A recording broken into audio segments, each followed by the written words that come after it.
एक मम्मी हूँ। जब सुबह के 6 बजते हैं तो मैं अपने बच्चे को बोलती हूँ बेटा 8 बज गए, उठो जल्दी, लेट हो जाएगा। मुझे आगे का टाइम बताने में बड़े मजे आते हैं। मैं मम्मी हूँ, मुझे अपने बच्चों के सामने दूसरों के बच्चों की तारीफ करने में बड़े मजे आते हैं। मैं एक मम्मी हूँ, अगर मुझे कोई बात बोलनी रहती है तो मैं मेन गेट से रूम में जाते जाते तक वो पूरी बात बोल देती हूँ और फिर रूम में जाके बच्चों को चिल्लाती हूँ कि तुमने मेरी बात नहीं सुनी। फिर बच्चे बोलते कि हमें तो आवाज ही नहीं, और मुझे उस बात पर भी गुस्सा करने में और उन्हें डांटने में बड़े मजे आते हैं। मैं मम्मी हूँ, मेरी जिंदगी में जितने भी दुख है ना, उन सारे दुखों का इल्जाम मुझे इनके पापा के ऊपर लगाने में बड़े मजे आते हैं। मैं मम्मी हूँ और मेरा बेटा भले ही 30 साल का हो जाए या 40 साल का, वो हर काम मुझसे पूछ के मेरी परमिशन लेके करेगा।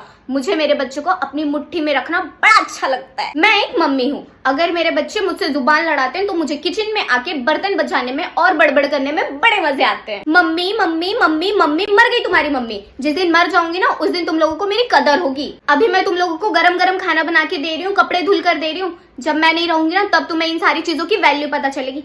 ऐसे इमोशनल ब्लैकमेल करने में मुझे बड़े मजे आते हैं। मैं एक मम्मी हूँ और जब मैं बीमार होती हूँ तब मैं करती हूँ फुल स्पीड से काम, और फिर उसके बाद में देती हूँ अपने बच्चों को ताने। मुझे ऐसा करने में बड़े मजे आते हैं। जब इनका पोस्टमैन आता है तब मैं भाग के आती हूँ। जब कोई मेहमान आता है तब मैं भाग के आती हूँ। जब इनके खाने का अमेटो टमेटो पिज्जा बर्गर आता है तब मैं भाग के आती हूँ। जब इनका कोई पार्सल आता है तब मैं भाग के आती हूँ। जब सुबह सब्जी वाला आता है तब मैं भाग के आती हूँ। जब सुबह कचड़े वाला आता है तब मैं भाग के आती हूँ। जब दूध वाला आता है तब मैं भाग के आती हूँ। जब इनके ऑफिस से कोई चिट्ठी आती है, कोई लेटर आता है, कोई गवर्नमेंट का पेपर आता है, तब मैं भाग के आती हूँ। जब इनका कोई फ्रेंड गेस्ट बन के घर पर आता है तब मैं भाग के आती हूँ। प्रेस वाला घर में आता है तब मैं भाग के आती हूँ। मैं हर काम में भाग के आती हूँ क्योंकि मैं पागल हूँ, मेरा दिमाग फिरा हुआ है, क्योंकि मुझे ऐसा सब कुछ करने में मजा आता है।